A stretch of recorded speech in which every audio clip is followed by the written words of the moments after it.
Aos 65 anos, nunca imaginei que passaria minha primeira noite de viuvez dormindo no chão empoeirado de uma garagem abandonada, com as palavras cruéis do meu filho ainda ecoando na mente.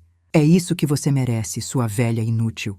Naquela noite, com a mão trêmula, girei uma chave enferrujada na fechadura de um lugar esquecido, sem imaginar que aquela porta escondia o maior segredo do meu marido e mudaria completamente o rumo das nossas vidas.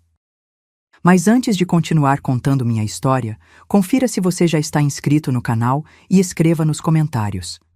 De onde você está assistindo este vídeo? Adoramos saber até onde nossas histórias estão chegando. Naquela noite, eu estava tremendo no escuro, com uma chave misteriosa em mãos e lágrimas embaçando minha visão. A dor da perda de Ricardo, meu marido de 40 anos, ainda era um ferimento aberto quando me vi despejada da minha própria casa pelo meu único filho. Tudo começou 2 semanas após o funeral. No escritório do Dr. Mendes, o advogado de longa data de Ricardo, eu usava o mesmo vestido preto do velório, enquanto Lucas, meu filho, exibia um terno impecável que parecia mais apropriado para uma reunião de negócios do que para a leitura do testamento de seu pai. A minha esposa, Helena, leu o advogado com voz monótona. Deixo a propriedade localizada na Avenida Industrial, número 1420, a garagem e todo o seu conteúdo. Uma garagem? Após 4 décadas de casamento, Ricardo me deixava uma garagem? Fiquei atordoada demais para falar, confusa demais para questionar por quê. Ao meu filho, Lucas, continuou o Dr. Mendes, deixo nossa cobertura na praia e minha carteira principal de investimentos.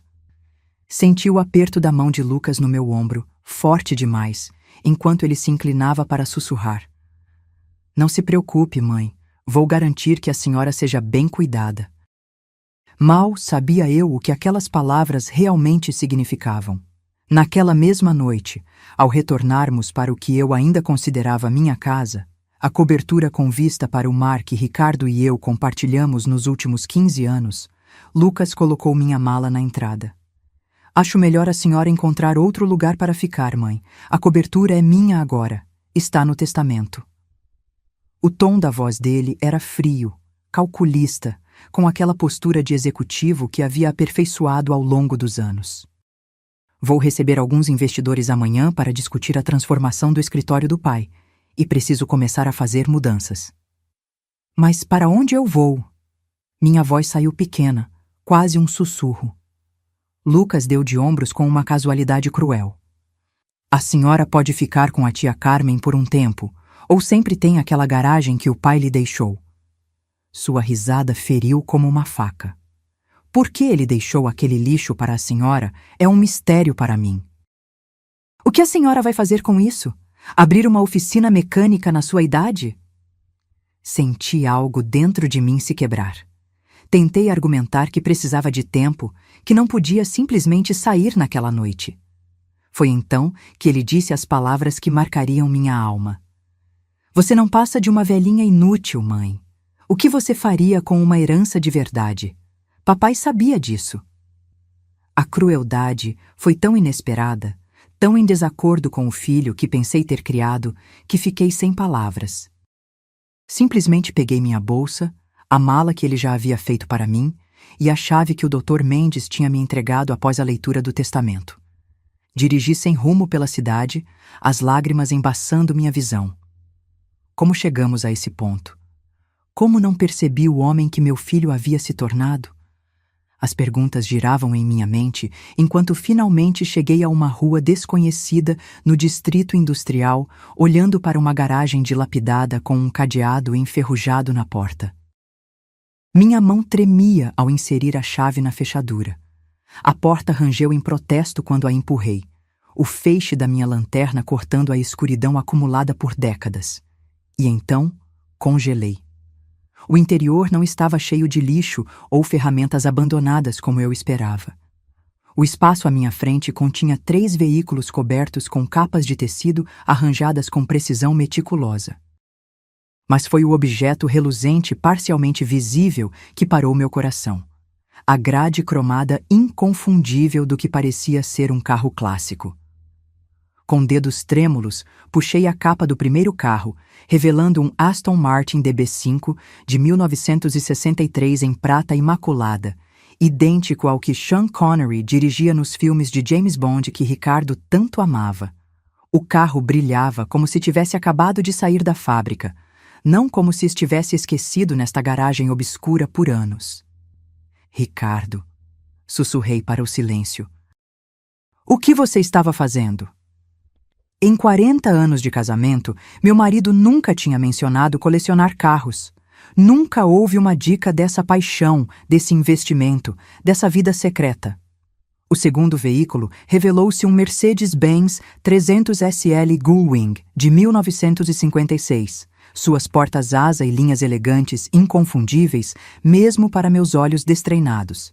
E o terceiro, uma Ferrari 275 GTB4, de 1967, seu vermelho profundo me lembrando do vinho que Ricardo pedia em nossos aniversários. Cada carro estava acompanhado por uma pasta de couro contendo documentação, certificados de procedência, registros de manutenção.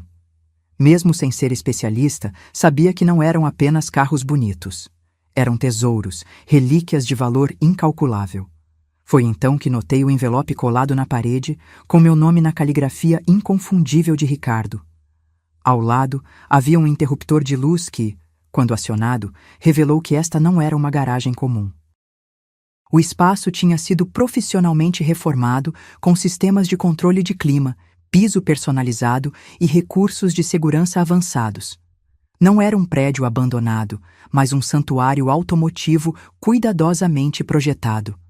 Afundei em um banco de couro posicionado contra uma parede, o envelope pesado em minhas mãos. Com o coração acelerado, quebrei o lacre e comecei a ler a carta que mudaria tudo. Minha queridíssima Helena, se você está lendo isso, então eu me fui, e você descobriu o que eu vim a considerar como meu presente final para você. As primeiras palavras de Ricardo fizeram minhas mãos tremerem. Respirei fundo e continuei. Primeiro, preciso dizer que sinto muito pelo choque e confusão que você deve estar sentindo agora. O segredo não tinha a intenção de machucar você, mas de proteger o que eu estava construindo para o seu futuro. Uma lágrima escorreu pelo meu rosto. Ricardo sempre foi protetor, mas nunca imaginei a extensão. 6 anos atrás, quando recebi meu diagnóstico, os médicos me deram 5 anos no máximo. Eu ultrapassei esse prazo por 1 ano, mas sabia que nosso tempo juntos era limitado, e eu precisava garantir que você seria cuidada depois que eu partisse. Parei de ler, tentando conter o choro. O diagnóstico de insuficiência cardíaca progressiva tinha sido devastador, mas Ricardo sempre minimizava sua gravidade, insistindo que tinha muito tempo. Nunca imaginei que ele estivesse planejando seu fim desde o início. Sei que você está se perguntando sobre o testamento, sobre por que deixei nossa casa para Lucas em vez de para você. Acredite em mim, esta decisão me causou mais noites sem dormir do que minha saúde. Minhas mãos tremiam tanto que tive que colocar a carta no chão por um momento. Na última década, vi nosso filho mudar. O garoto ambicioso que criamos se tornou algo diferente, algo mais duro e calculista do que eu jamais quis que ele fosse. A verdade é que eu temia o que aconteceria com você se eu deixasse tudo para vocês dois em conjunto, ou mesmo se eu dividisse as coisas igualmente. Lucas teria encontrado maneiras de controlar os bens, de gerenciar sua parte para o seu benefício, como ele diria. Uma lágrima caiu no papel, borrando levemente a tinta. Eu vi como ele fala com você quando acha que não estou ouvindo, como ele desconsidera suas opiniões e necessidades. Não tinha percebido que Ricardo havia notado essas interações. Eu sempre dava desculpas para o comportamento desdenhoso de Lucas, dizendo a mim mesma que ele estava apenas ocupado, apenas estressado com sua carreira. Então, criei esta herança dividida com intenções muito deliberadas. Lucas recebeu o que verá como a parte valiosa, a cobertura, os investimentos visíveis, os símbolos de status. Mas o que você está olhando agora, meu amor, é a verdadeira riqueza.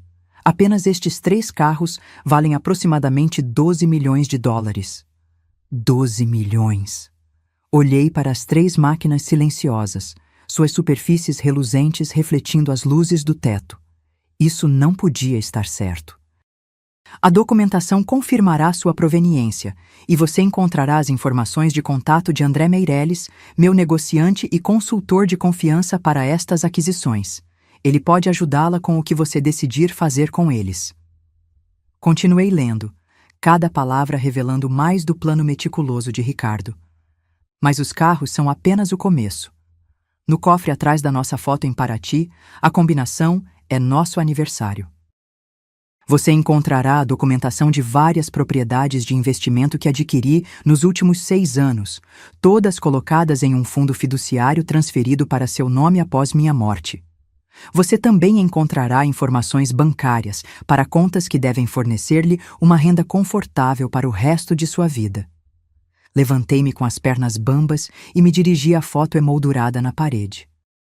Ricardo e eu na Rua das Pedras, rindo enquanto um músico de rua nos fazia uma serenata durante nossa viagem de 35º aniversário. O cofre abriu com um clique suave quando digitei a data do nosso casamento.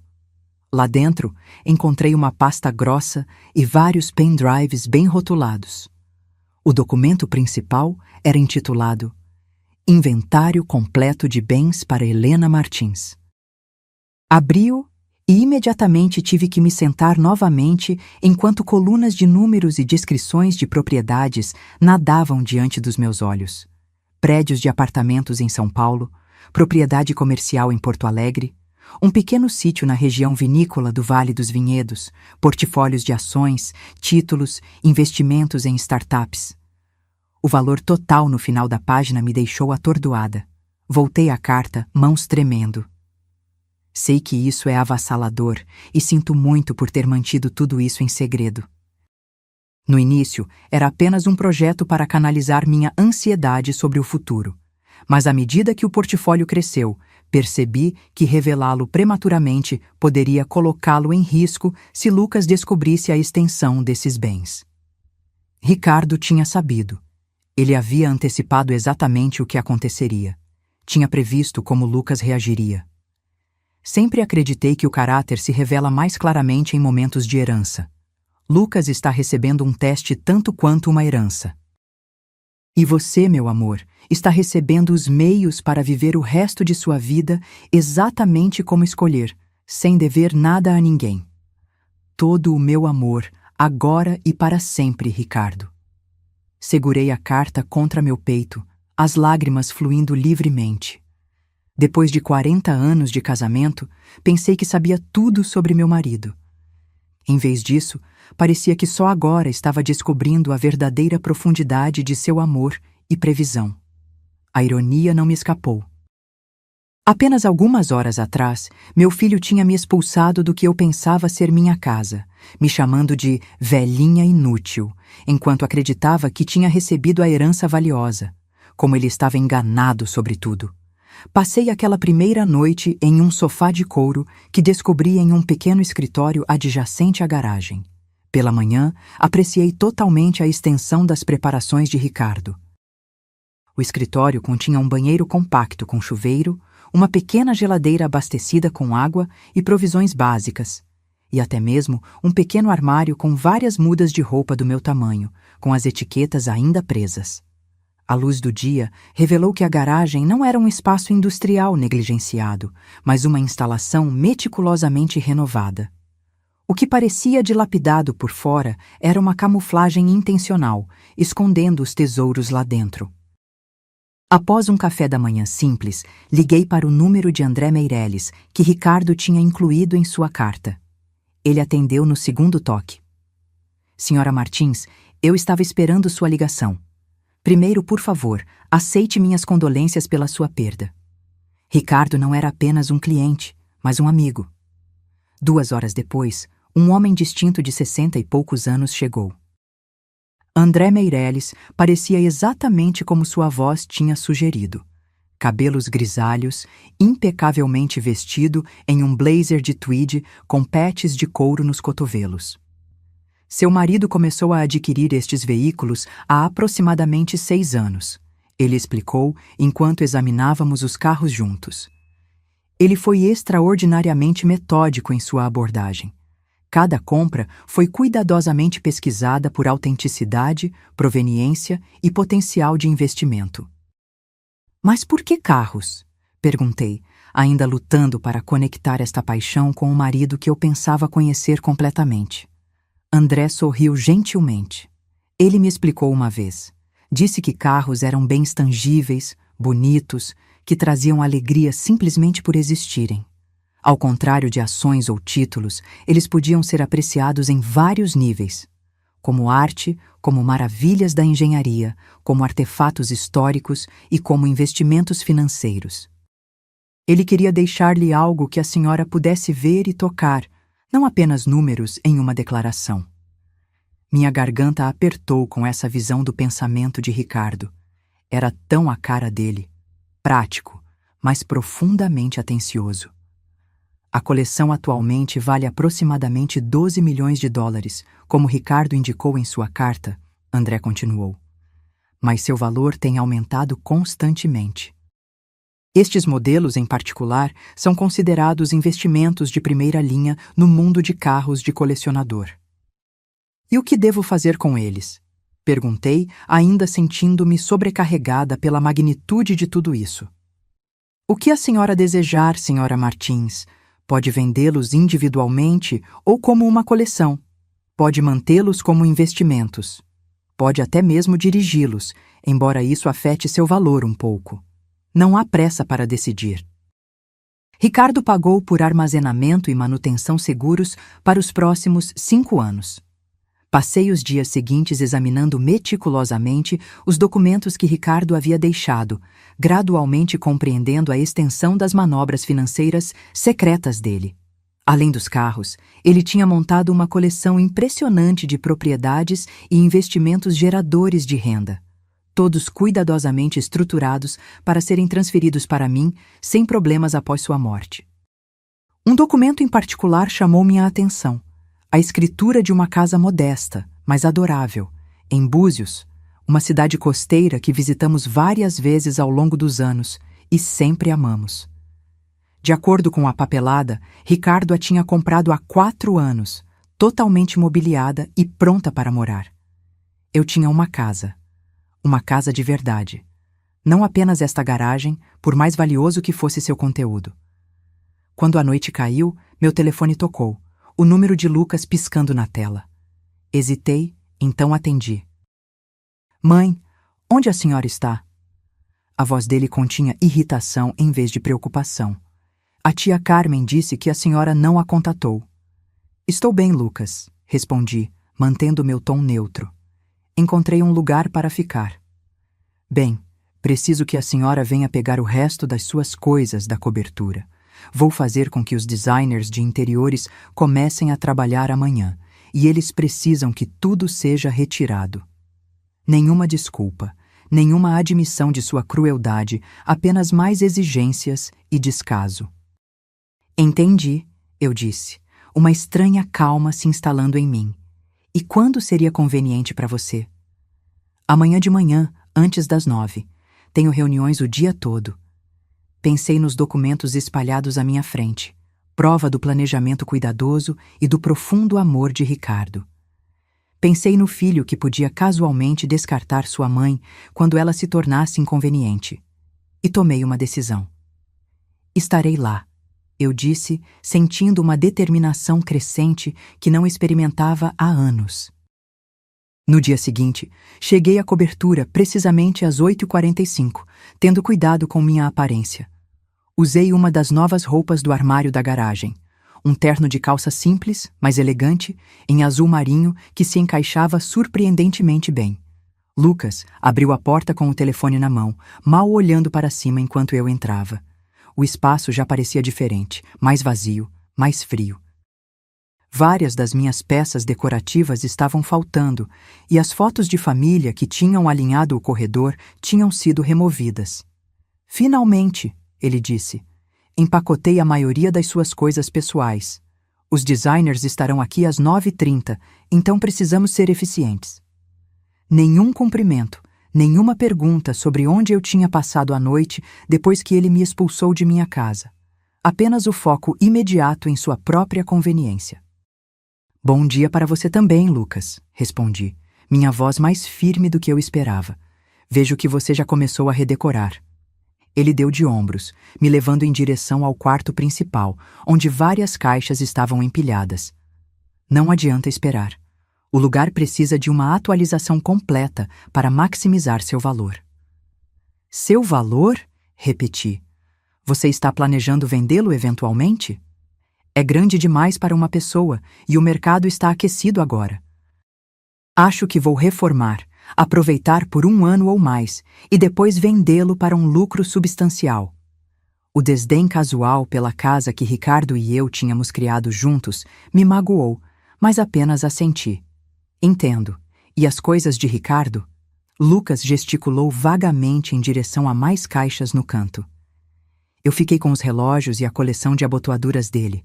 O resto é apenas roupas e coisas de velho. A senhora pode levar o que quiser. O resto vai para doação. Coisas de velho, repeti suavemente, me aproximando das caixas. Dentro da primeira, encontrei os amados livros de Ricardo, sua coleção de canetas tinteiro vintage, o suéter que eu tinha dado a ele no Natal passado, que ainda tinha o cheiro dele. Cada item era uma peça do homem que eu tinha amado, agora designado como inútil por nosso filho. Comecei a vasculhar as caixas metodicamente, separando os itens preciosos para mim, enquanto Lucas andava impacientemente, checando seu relógio a cada poucos minutos. A senhora não pode se apressar? Ele finalmente estalou. É apenas coisa, mãe. A senhora nem tem um lugar para guardar tudo isso. Olhei para ele, realmente vendo o homem que meu filho tinha se tornado. Bonito como seu pai, mas sem a calidez ou compaixão de Ricardo em seus olhos. Eu tenho um lugar, disse calmamente. E vou levar o tempo que eu precisar. Estas não são apenas posses, Lucas. São memórias. Ele revirou os olhos. Ótimo. Tenho ligações a fazer. Apenas termine até às 9h30. Ele saiu sem olhar para trás.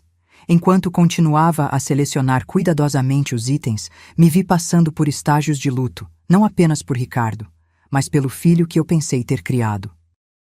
Ele sempre foi tão frio, tão desdenhoso.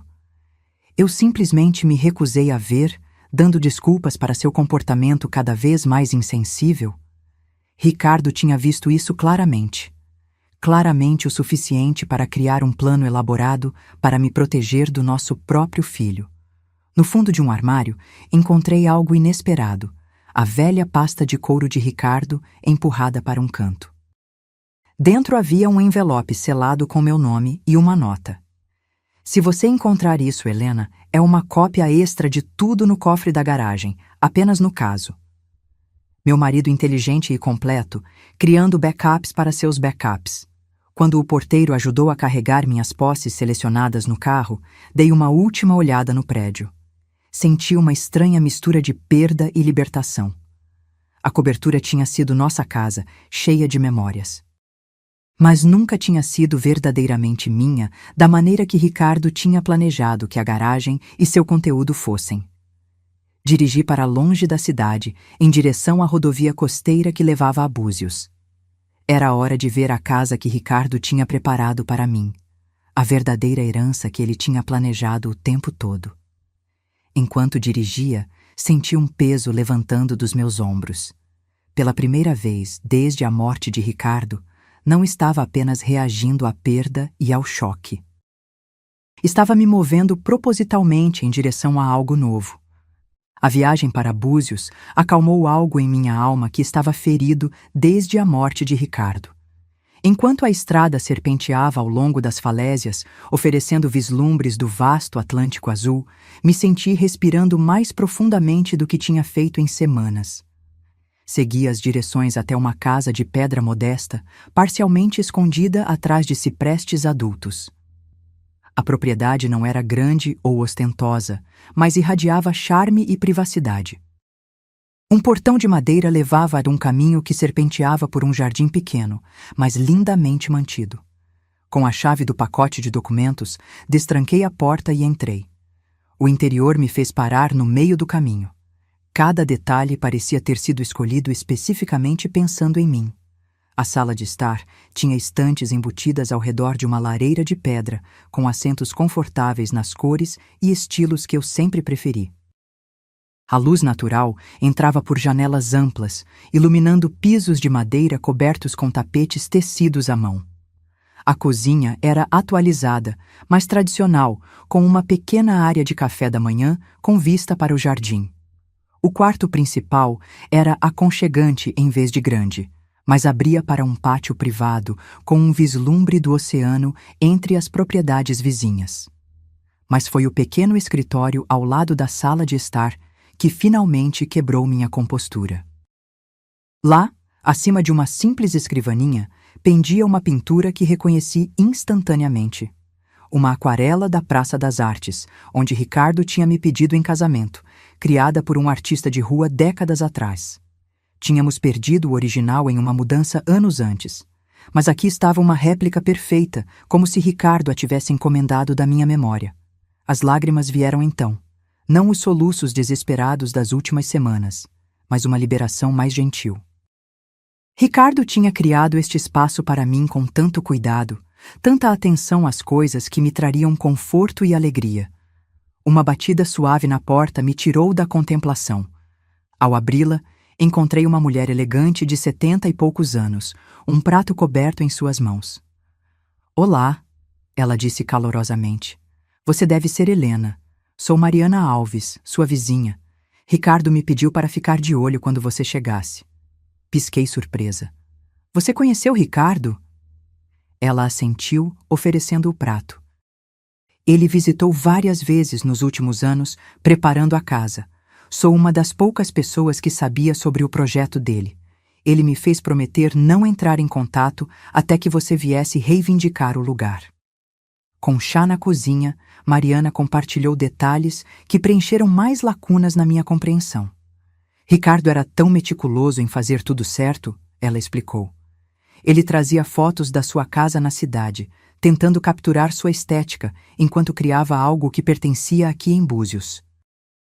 "Eu não tinha ideia de que ele estava fazendo nada disso", admiti. "Ele manteve isso completamente em segredo."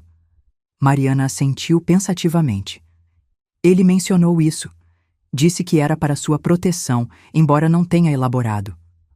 Ela me estudou com gentileza direta. "Ele disse que quando você finalmente viesse, talvez precisasse de uma amiga. Alguém que entendesse o que era reconstruir uma vida após a perda." Nos dias que se seguiram, estabeleci um ritmo gentil, explorando a cidade, conhecendo outros vizinhos, retornando cada noite para a casa que cada vez mais parecia minha. No quarto dia, meu telefone tocou com o número de Lucas. Hesitei antes de atender. "Mãe, onde a senhora está?" A voz dele tinha aquela nota familiar de impaciência. "A tia Carmen disse que a senhora não tem ficado com ela." "Estou tirando um tempo para mim, Lucas", respondi. "Encontrei um lugar para ficar." "O que isso significa? Que lugar? A senhora não pode simplesmente desaparecer assim." "Não estou discutindo meu paradeiro agora. Havia algo específico que você precisava?" Uma pausa. Então, a voz dele mudou para seu tom de negociação. "Na verdade, sim. Estive revisando os papéis do pai mais minuciosamente e encontrei algumas referências a investimentos adicionais que não foram cobertos no testamento. Acho que pode haver contas ou propriedades que ainda não sabemos." Meu coração bateu mais rápido, mas mantive minha voz firme. "Ah, que tipo de referências?" "Nada específico, apenas notas sobre reuniões com consultores financeiros que eu não reconheço. Alguns comentários enigmáticos sobre a garantia de bens futuros." Lucas estava ficando desconfiado, procurando por bens que acreditava serem de direito dele. Quanto tempo antes que ele descobrisse a verdade? "Se houver bens adicionais, tenho certeza de que o Dr. Mendes os teria mencionado", respondi. "Talvez", Lucas disse, não convencido. Ouça, quando a senhora vai voltar para a cidade? Deveríamos discutir isso pessoalmente. Não tenho certeza de quando voltarei, respondi. Eu preciso deste tempo longe. A frustração dele era palpável, mesmo através do telefone. Mãe, isso é ridículo. A senhora não pode simplesmente ir embora sem dizer a ninguém onde está. Estou perfeitamente bem, Lucas. Não estou vagando e não estou sozinha. Estou simplesmente tirando um tempo para processar tudo o que aconteceu. Após terminar a ligação, sentei no jardim considerando este novo desenvolvimento. A pergunta que Ricardo tinha feito em sua carta pairava: Lucas se provaria digno de compartilhar nesta riqueza inesperada? Até agora, suas ações tinham apenas confirmado as preocupações de Ricardo sobre seu caráter. Mas as pessoas podem mudar, não podem? O filho que eu lembrava de anos atrás, aquele com compaixão e calidez genuína. Ele ainda estava lá em algum lugar? 3 meses depois, eu tinha me acomodado em uma rotina que parecia cada vez mais natural. Dividia meu tempo entre a manutenção da casa, a exploração da minha nova comunidade e a gestão das responsabilidades que vinham com o legado inesperado de Ricardo. Com a orientação da advogada Patrícia Vasconcelos, tinha estabelecido um sistema confortável para supervisionar as várias propriedades e investimentos. Os carros permaneciam em sua garagem segura, mantidos pela equipe de André Meirelles. Eu até mesmo dirigi o Aston Martin uma vez, uma jornada hesitante pela rodovia costeira que me deixou exultante e estranhamente mais próxima de Ricardo. Lucas e eu mantivemos uma relação tensa, comunicando-nos principalmente por e-mails formais sobre assuntos práticos. Como Patrícia havia previsto, as investigações legais iniciais dele sobre a contestação da herança diminuíram depois que os advogados confirmaram a solidez dos acordos de Ricardo. Eu estava podando rosas no jardim quando um carro que não reconheci parou. Uma mulher saiu, alta e profissional, com a eficiência de alguém acostumado a gerenciar crises. Senhora Martins, sou Clara Oliveira, assistente de Lucas. Posso falar com a senhora brevemente? Algo em sua maneira, tensa e urgente sob o verniz profissional, me causou uma onda de preocupação. Na sala de estar, Clara sentou-se na beira do sofá, recusando minha oferta de chá. Senhora Martins, estou aqui porque Lucas passou por alguns contratempos significativos. Ele me pediu para falar diretamente com a senhora, pois sentiu que talvez não atendesse à ligação dele. E que tipo de contratempos? Perguntei, embora uma sensação de afundamento sugerisse que eu já sabia. Financeiros, principalmente. Ela abriu uma pasta fina. Os custos de reforma da cobertura excederam as estimativas em quase o dobro. Houve problemas estruturais que não puderam ser previstos, exigindo um investimento adicional substancial.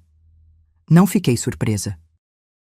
Ricardo havia mencionado a infraestrutura envelhecida do prédio anos atrás, embora suas sugestões sobre manutenção preventiva tivessem sido desconsideradas como despesas desnecessárias. Simultaneamente, Clara continuou, o principal investimento de Lucas falhou. Ele tinha comprometido capital substancial para um projeto de desenvolvimento que encontrou obstáculos regulatórios. Os detalhes são complexos, mas essencialmente ele está enfrentando perdas significativas com ativos líquidos limitados. Entendo, mantive minha expressão neutra. E como isso me diz respeito? Clara se moveu desconfortavelmente. Senhora Martins, para ser franca, Lucas precisa de assistência financeira. Ele está ciente de que a senhora tem recursos que poderiam ajudá-lo a evitar a falência e perder a cobertura. Aí estava. O pedido que eu esperava desde o confronto 3 meses atrás. Não um pedido de desculpas, não uma tentativa de reconciliação, mas um apelo financeiro entregue por uma intermediária para evitar a humilhação de perguntar diretamente. Lucas considerou vender a cobertura? Perguntei. Mesmo parcialmente renovada, ela provavelmente cobriria suas dívidas. Ele explorou essa opção, Clara admitiu. Infelizmente, em seu estado atual, no meio da reforma, a propriedade seria vendida com perda significativa. Além disso, há complicações com alguns dos contratantes. Tradução. Lucas provavelmente tinha alienado a equipe de construção através de comportamento exigente ou problemas de pagamento. Agradeço por você ter vindo explicar a situação, disse após um momento. Por favor, diga a Lucas que ouvi seu pedido e vou considerá-lo. Clara parecia assustada com a resposta não comprometedora. Senhora Martins, a situação é bastante urgente. O processo de execução hipotecária pode começar dentro de semanas. Entendo, e vou precisar de tempo para considerar minha resposta. É tudo o que posso oferecer hoje. Na manhã seguinte, em vez de ligar para Lucas imediatamente, dirigi para a cidade para ver a situação da cobertura por mim mesma. O porteiro, me reconhecendo dos meus anos morando lá, me permitiu subir sem ligar com antecedência. O que encontrei foi sério. A casa, que uma vez foi elegante, tinha sido esvaziada até a estrutura na maioria das áreas, com fiação e encanamento expostos, criando um labirinto perigoso. O equipamento de construção estava abandonado, uma fina camada de poeira sugerindo que semanas tinham se passado desde que qualquer trabalho tinha sido feito. Enquanto passava pelo que tinha sido nossa casa, senti uma mistura complexa de emoções. Tristeza pela destruição de espaços que guardavam tantas memórias, frustração com o desperdício óbvio e a má gestão, e gratidão pela previsão de Ricardo em me proteger. Eu estava examinando os danos causados pela água quando ouvi a porta da frente se abrir. Mãe! A voz de Lucas se propagou pelo espaço esvaziado. O porteiro disse que a senhora estava aqui. Ele apareceu na porta e me surpreendi com o quanto parecia diferente. Sua aparência normalmente impecável tinha escorregado. Suas roupas ainda eram caras, mas amarrotadas, seu rosto mostrando o estresse de noites sem dormir. Ele tinha perdido peso, os ângulos afiados de seu rosto enfatizando o quanto se parecia com Ricardo em seus momentos mais difíceis. Eu queria ver por mim mesma, expliquei, gesticulando para a demolição que nos cercava. Lucas passou a mão pelo cabelo, um gesto de frustração que reconheci de sua infância. Eu presumi que Clara falou com a senhora ontem, confirmei. Ela explicou sua situação financeira. E? A única palavra continha um peso de expectativa. E eu precisava entender a situação completa antes de tomar qualquer decisão. Passei cuidadosamente por uma pilha de acessórios descartados. Isso é bem diferente do que você descreveu quando começou as reformas. Ele deu uma risada curta e sem humor. Sim. Bem, as coisas raramente saem como planejado na construção. Ou na vida. Lucas, disse gentilmente. O que aconteceu com o projeto de investimento? Algo no meu tom deve ter rompido sua postura defensiva. Ele afundou em um balde virado, parecendo exausto. Eu me estendi demais. A oportunidade de desenvolvimento parecia garantida. Condomínios de luxo em uma área promissora. As vendas pré-construção já eram fortes. Eu comprometi não apenas o capital disponível, mas peguei emprestado contra outros bens, incluindo o valor aumentado antecipado da cobertura. E então, a revisão ambiental encontrou problemas de contaminação que não foram divulgados. Os custos de remediação tornaram o projeto inviável. Os investidores se retiraram. Olhei ao redor para a destruição que nos cercava, tanto a demolição física quanto o naufrágio da estabilidade financeira de Lucas. Por que você não me procurou antes? Antes que as coisas chegassem a este ponto? Sua expressão endureceu. Depois da nossa última conversa, depois de descobrir a manipulação do pai e o seu papel nela, orgulho, eu suponho, ou teimosia. Os traços da família Martins, ambos motivadores poderosos, admiti. Então, Lucas disse após um momento, tentando soar casual. A senhora tomou sua decisão sobre me ajudar? Olhei para ele diretamente. Estou disposta a ajudar, Lucas, mas não incondicionalmente, e não simplesmente escrevendo um cheque para cobrir suas dívidas. Alívio e cansaço lutaram em sua expressão. Que condições? Vamos precisar discutir isso apropriadamente, respondi, voltando para a porta. Não aqui, cercados pela evidência de decisões apressadas. Venha para Búzios amanhã. Vamos falar sobre um caminho a seguir que aborde tanto sua crise imediata quanto os padrões subjacentes que a criaram. Ele parecia querer discutir, pressionar por um compromisso imediato, mas a necessidade superou o impulso. Tudo bem, amanhã. Lucas chegou à casa precisamente na hora combinada das 11 da manhã seguinte, sua aparência notavelmente mais polida do que no dia anterior. Um esforço deliberado, suspeitei, para projetar um controle que não mais possuía. Eu tinha passado a manhã me preparando, não apenas mentalmente, mas fisicamente, arrumando o cenário para nossa conversa com cuidado intencional.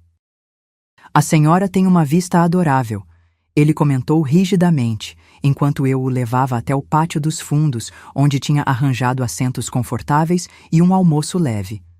Seu pai escolheu bem, concordei. Ele se lembrou do quanto eu amo a costa. A expressão de Lucas se contraiu ao mencionar Ricardo, mas ele não disse nada enquanto se sentava.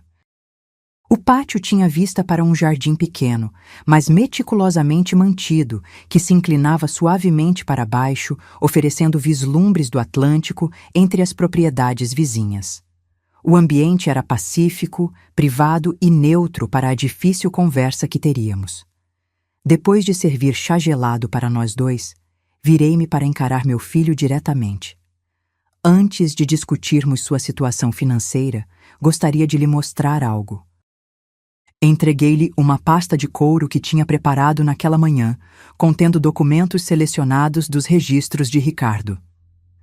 Estas são projeções financeiras e avaliações de manutenção para a cobertura, expliquei enquanto ele examinava as páginas. Seu pai as encomendou há 3 anos, antecipando falhas importantes eventuais nos sistemas do prédio. As estimativas correspondem de perto ao que você encontrou em suas reformas. Lucas franziu a testa.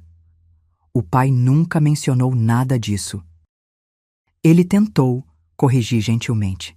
Várias vezes você desconsiderou as preocupações dele como cautela excessiva, despesa desnecessária.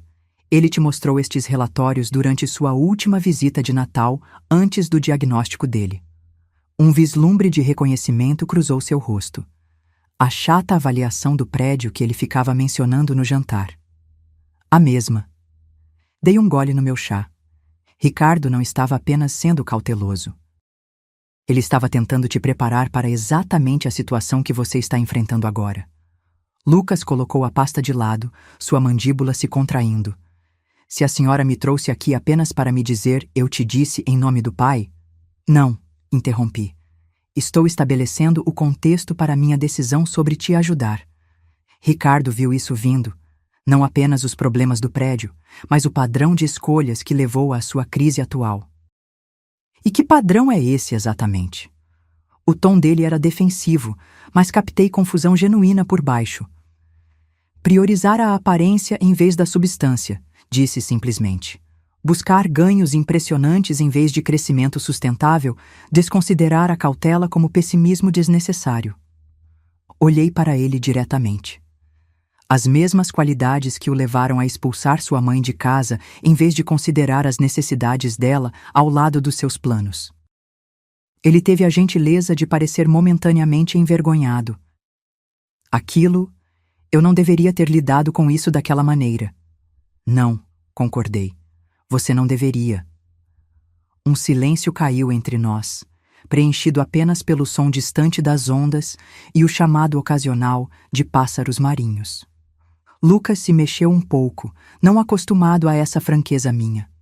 Ao longo de sua vida adulta, eu tinha sido a mediadora, a que suavizava os cantos ásperos, a que se acomodava a seus humores. Então, o que a senhora está propondo? Ele finalmente perguntou. Quais são essas condições para a sua ajuda? Primeiro, transparência completa, respondi. Eu preciso ver tudo.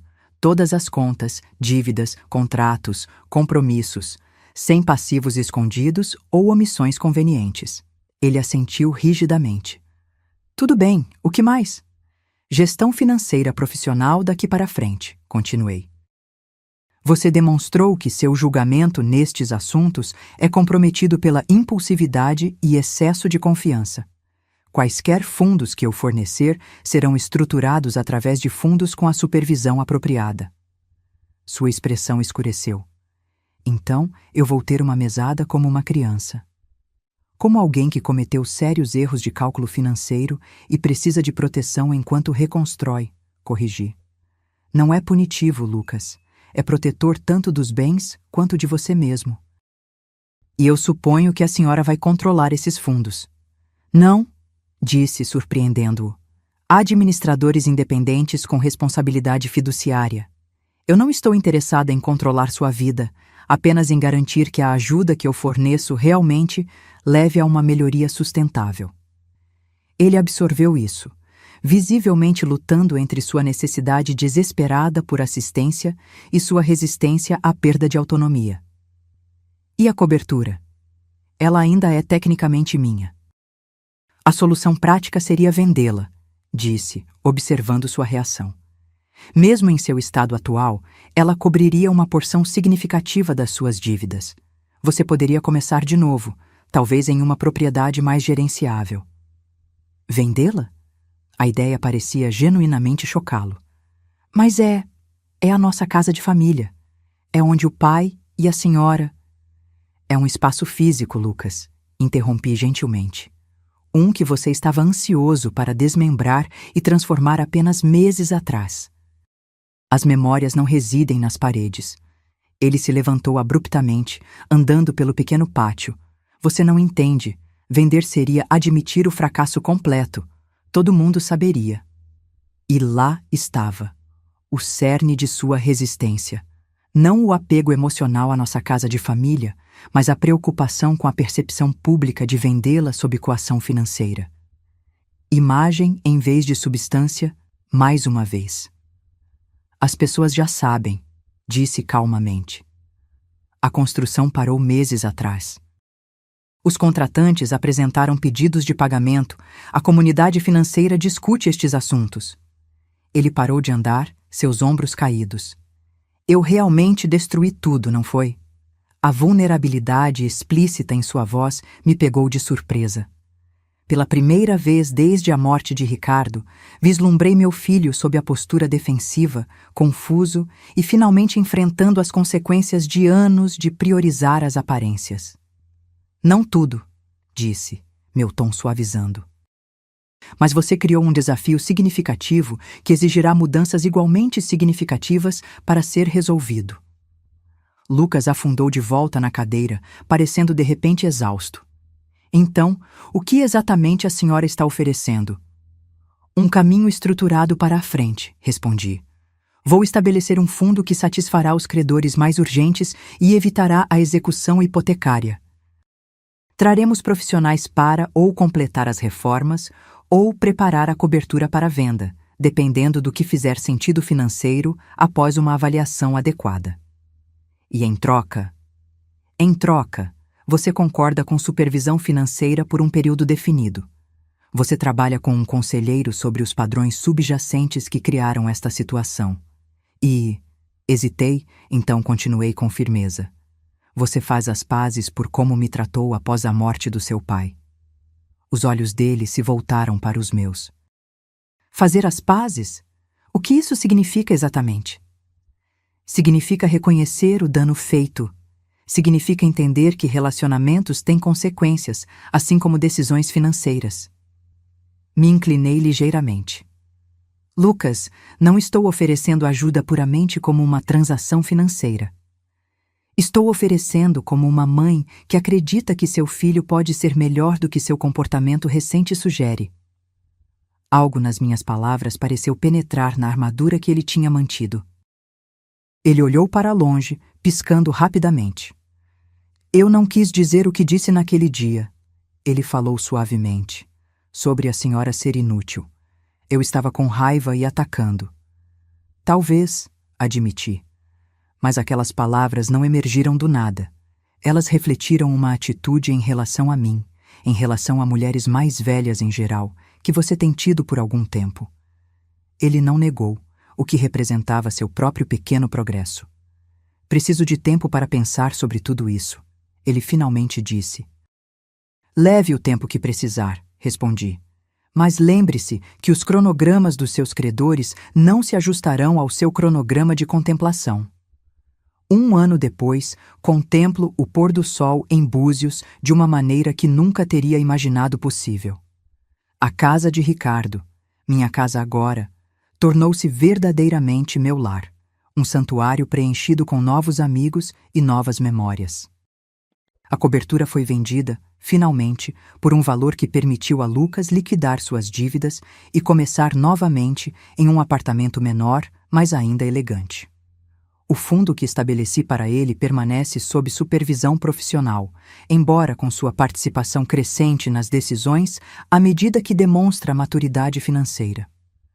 Nossa relação, embora ainda marcada por cicatrizes antigas, encontrou um novo equilíbrio. As sessões de terapia que insisti como parte do nosso acordo revelaram-se transformadoras para ele de maneiras que nenhum de nós poderia prever. Quanto a mim, encontrei uma nova vida que Ricardo, em sua sabedoria e amor, já tinha vislumbrado para mim. Ainda mantenho o Aston Martin, dirigindo-o ocasionalmente pela costa, sentindo como se Ricardo estivesse comigo, sorrindo com aprovação. A garagem abandonada, longe de ser o insulto que Lucas imaginou, provou ser o presente mais valioso, não apenas por seu conteúdo material, mas pelo que representava, a profunda compreensão de Ricardo de quem realmente éramos, seu filho e eu, e o que ambos precisávamos para crescer. Algumas vezes, quando a luz do fim da tarde bate no oceano da mesma maneira que costumava iluminar o rosto de Ricardo, sinto uma gratidão tão profunda que quase dói. Por sua previsão, por seu amor meticuloso, e pela chance inesperada que me deu de redescobrir minha força em uma idade em que o mundo muitas vezes torna as mulheres invisíveis. A chave enferrujada que girei naquela noite desesperada destrancou muito mais que uma porta esquecida. Abriu um futuro que eu nunca poderia ter imaginado para mim mesma, um em que, aos 66 anos, descobri que minha vida não estava terminando com a perda do meu marido, mas apenas entrando em um novo e inesperado capítulo. Agora, se você gostou dessa história, já clica nesse próximo vídeo que está aparecendo na tela, porque nele há história de traição e reviravolta como você nunca viu antes.